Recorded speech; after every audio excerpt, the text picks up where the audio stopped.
James was born into a poor family. However, when he got into college, something extraordinary happened that most people wouldn't even dream of. From a young age, James was known to be exceptionally bright. His parents wanted to provide him with a quality education, but their financial situation made it impossible. They always regretted this, but fortunately, James studied hard and got into college with a scholarship for all 4 years. Since the college was located in a region far from James's home, he had to move away. His parents were poor farmers. They called his uncle, who lived near the school. The uncle, a successful businessman in the area, had always been fond of James since he was a child. He happily invited James to stay with him, as he had plenty of rooms in his house, though James felt a bit awkward about it. Given his parents' situation, he decided to stay with his uncle. The uncle had married early, but had a son late in life, who was a high school student. James offered to tutor his cousin, and decided to look for tutoring jobs as soon as possible. His aunt, named Emily, was a year older than his mother, and exuded confidence and ease from her financial independence. She was also beautiful and looked much younger than her age. One day, when James went home, he saw Emily in a pretty dress, looking at herself in the mirror after shopping. The beautiful sight of Emily that day was unforgettable. As the first semester was coming to an end, James' mother visited Emily's house. She felt guilty for not being able to provide for her son and brought some money she had saved from a good season in agriculture, saying, "Brother, let me treat you properly today. I've been too busy to take care of my son. Thanks to you, I could work with peace of mind." Emily responded, "I was so surprised at how wonderfully James has grown up. Our son's grades have improved a lot since he started learning from James." And they went to a restaurant in a warm atmosphere. After handling all her busy work, James's mother stayed at Emily's house for a few days before they went home together. The night his mother arrived, James slept in the same room as her. He woke up needing to use the bathroom and noticed his mother wasn't there. James looked for her around the house. She wasn't in the bathroom or the kitchen. The uncle's house had a total of 5 rooms, one of which was used as a closet. But he heard voices coming from the closet room. Whispers of a man and woman could be heard. So I crept closer to the room to listen.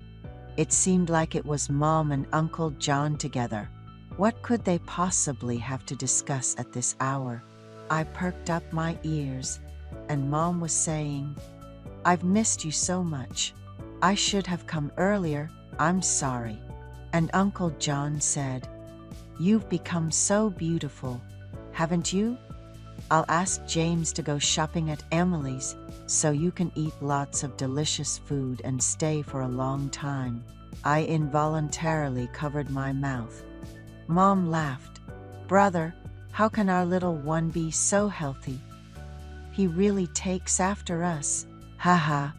And the strength drained from me as I returned to my room. My heart was a mess. Seeing Mom like this and realizing she and Uncle John weren't just close, I was utterly confused. I barely made it through classes that day and came home to find Mom had already left, even though she had said we would go home together. Did Mom realize I saw her with Uncle John? I wanted to tell Emily about what happened last night, but I just couldn't bring myself to do it. I turned on my computer to do some homework, but I couldn't focus at all.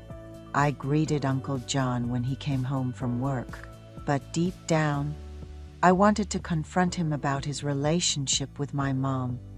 Yet I forced myself to hold back. I tried to calm myself and sat down at my desk again. With my mind in turmoil, I couldn't do anything and went to open the bathroom door, only to find Emily showering. "Oh dear, I forgot to lock the door," she said, crouching down.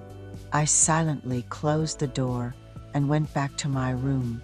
After that day, I couldn't meet Emily's eyes.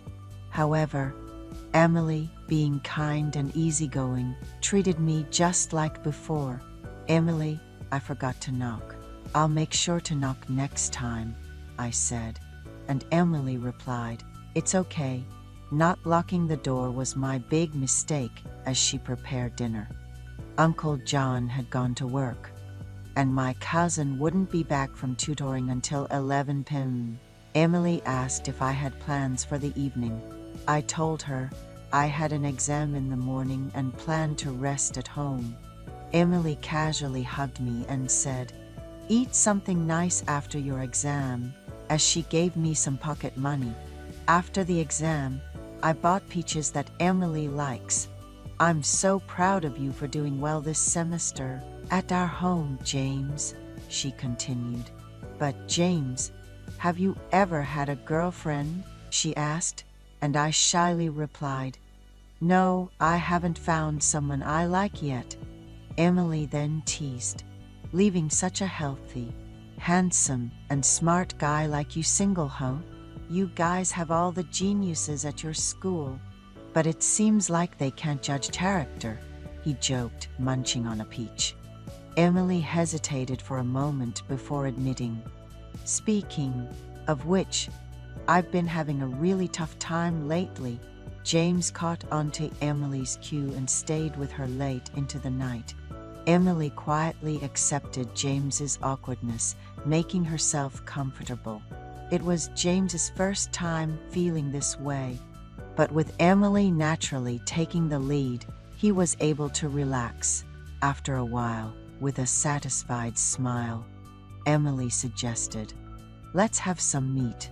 It's been a tough day," and they shared a light embrace after eating. Her uncle came home late, and Emily stashed the prepared meat in the back of the fridge, serving up simple side dishes instead. James found Emily's actions endearingly amusing, barely holding back a chuckle. Even as the semester came to a close, James found it hard to leave Emily behind and head home. Emily encouraged him, "You've finished your first semester, so go home, spend some time with your parents, meet up with friends, and just relax." On the day he left, he hugged Emily and reassured her, "Just wait a little bit for me, beautiful." After spending a week at home, James rushed back to Emily, who greeted him with good news. "I've got something exciting to share. I've been recommended to tutor 2 students." Thanks to Emily, James started tutoring and decided to give half of his tutoring fees to Emily. They had reached a point in their relationship where a single glance was enough to communicate.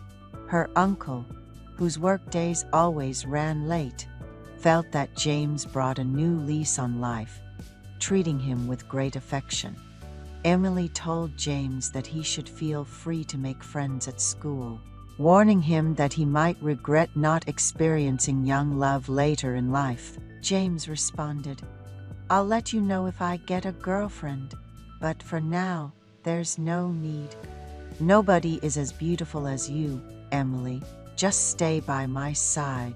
James could hardly believe he was in such a relationship with the kind and beautiful Emily, and decided to keep the issues with his mom and uncle to himself.